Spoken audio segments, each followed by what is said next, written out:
नमस्कार दोस्तों, आपका स्वागत है it's all for civil engineer YouTube channel में। आज हम अपने 7 वंडर्स ऑफ अर्थ की सीरीज में पिरामिड्स ऑफ इजिप्ट के बारे में समझेंगे, जो कि वर्ल्ड्स ओल्डेस्ट एंशिएंट स्काईस्क्रैपर है। और हम देखेंगे इसमें कि इसको बनाने में कितना टाइम लगा, कैसे ये बना, इसका सर्वे कैसे किया गया, ट्रांसपोर्टेशन कैसे हुआ और कौन सा मटेरियल यूज़ किया गया। हम इसमें सारे एस्पेक्ट्स को आज स्टडी करेंगे। चलिए वीडियो को शुरू करते हैं।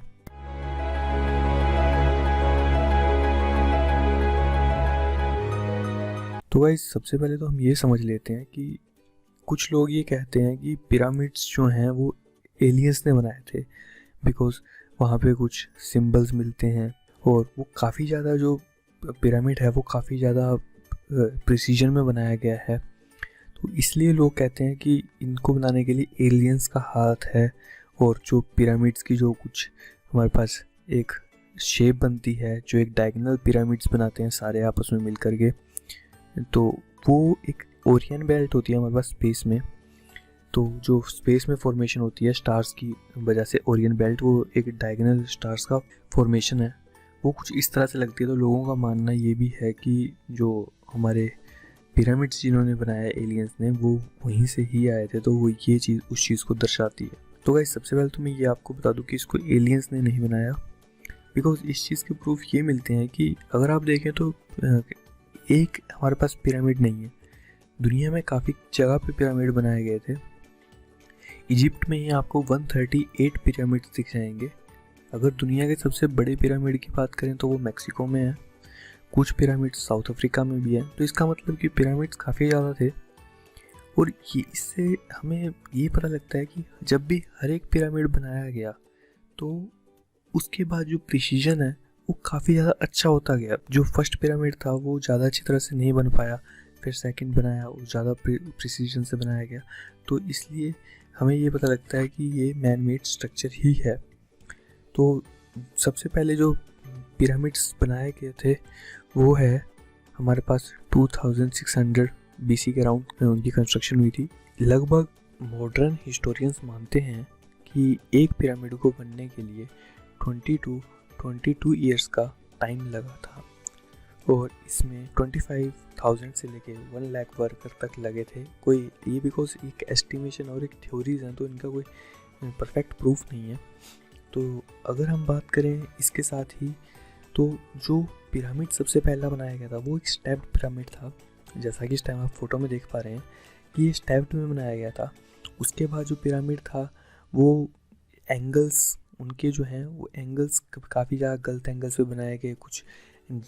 उसके बाद उनको करेक्ट करते गए, उनके प्रिसीजन को, उनके एंगल्स को। और फाइनली हमारे पास जो 3 पिरामिड्स हैं इजिप्ट में सबसे फेमस, वो बनाए गए।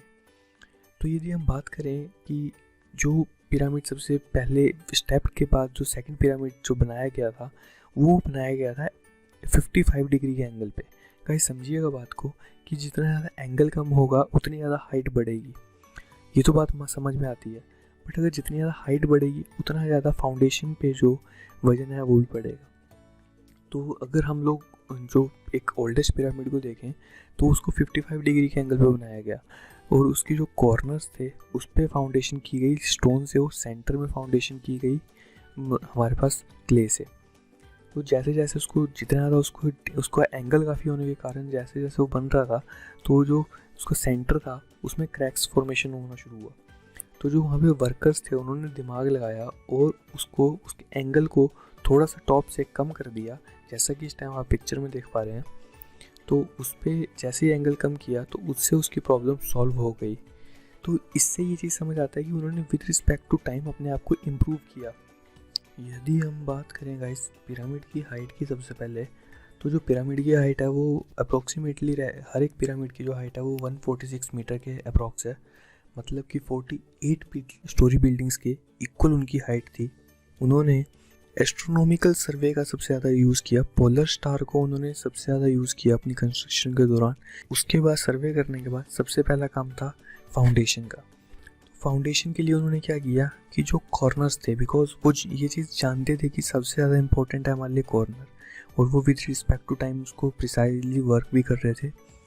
तो उन्होंने कॉर्नर्स के लिए सबसे पहले कॉर्नर्स के नीचे उन्होंने स्टोन्स का यूज़ किया और सेंटर पे उन्होंने क्ले का यूज़। अगर हम बात करें इसके बाद कि जो उन्होंने फाउंडेशन को एक प्लेन कैसे किया, तो गाइस मॉडर्न हिस्टोरियंस ये मानते हैं कि उन्होंने बेस को प्लेन करने के लिए पानी का इस्तेमाल किया। उन्होंने क्या किया कि वहाँ पे एक डिग किया, उस जगह को डिगिंग करने के बाद वहाँ पे पानी फेंका और जो पानी का एक वाटर लेवल था उस वाटर लेवल को उन्होंने डेटम और एक स्ट्रेट लाइन मानते हुए अपनी कंस्ट्रक्शन को, जो अपनी बाउंड्रीज थी उनको बेस प्लेन बनाया और साइड्स में स्टोन ब्लॉक रखे और बीच में उन्होंने वाटर को सूखने का टाइम दिया, जिसकी वजह से इवेपोरेशन की वजह से वो पानी सूखा एंड उन्होंने अपनी फर्दर जो फाउंडेशन की कंस्ट्रक्शन थी उसको कंप्लीट किया। यदि हम बात करें मटेरियल की कि उन्होंने क्या मटेरियल यूज़ किया अपनी कंस्ट्रक्शन के लिए, तो उन्होंने यूज़ किया लाइमस्टोन और ग्रेनाइट।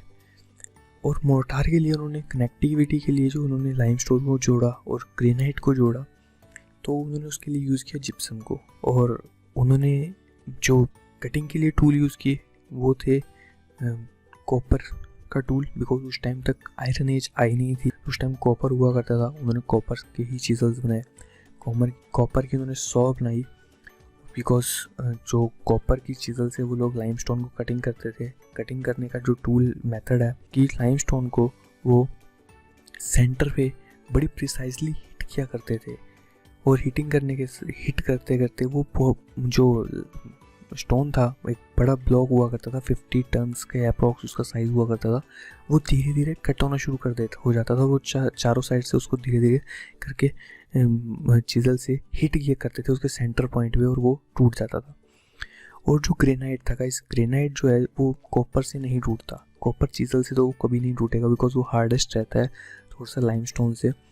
तो उसको तोड़ने के लिए हमारे पास वैसे तो आज के टाइम में कोई आंसर नहीं है, बट जो हिस्टोरियंस हैं और जो इंजीनियर्स हैं जो रिसर्च करते हैं इस पर, वो कहते हैं कि उन्होंने क्या किया कि प्लेन सॉ बनाई जिसके ऊपर ब्लेड्स नहीं थे और वो लोग क्या करते थे कि उसको रखते थे और उसके बीच में सैंड फेंका करते थे। सैंड के जो पार्टिकल्स होते हैं वो रफ होते हैं, तो वो उसको मूव करते करते जो सैंड के पार्टिकल थे उसको फेंकते थे, जिसकी वजह से उसकी कटिंग हो जाती थी। फिर अब बात आती है कि स्टोन्स उन्होंने यूज़ कर लिए, कि कौन सा मटेरियल यूज़ कर लिया, सर्वे कर लिया। अब ट्रांसपोर्टेशन कैसे करते थे, बिकॉज अगर आप देखें तो इजिप्शियन में जब वो जहाँ बने हुए हैं जगह नहीं है जहाँ से वो लोग स्टोन्स को लेके आ सकें, तो उन्होंने क्या किया, उन्होंने सबसे ज़्यादा यूज़ किया नाइल रिवर को। अगर आप इजिप्ट जाएंगे आप देखेंगे तो वहाँ पे काफ़ी ज़्यादा जो पिरामिड्स हैं वो नाइल रिवर के किनारे ही बने हैं।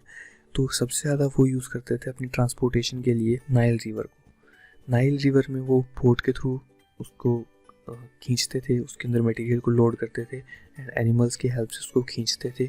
और वो उन्होंने एक वे बना रखा होता था अपने पिरामिड्स के पास नज़दीक तक, वहाँ तक वो आते थे, वहाँ पे वो लोग अपना मटेरियल को अनलोड करते थे एंड उसके बाद वो लोग रैंप उन्होंने बना रखा, रैंप के थ्रू मटेरियल है उसको वो स्लाइड करके लेके जाते थे विद एनिमल्स। इसके ऊपर काफ़ी ज़्यादा थ्योरीज हैं। कुछ लोग बोलते थे कि वो स्टेयर के तरीके का यूज़ करते थे कि स्टेयरिंग से खींचना।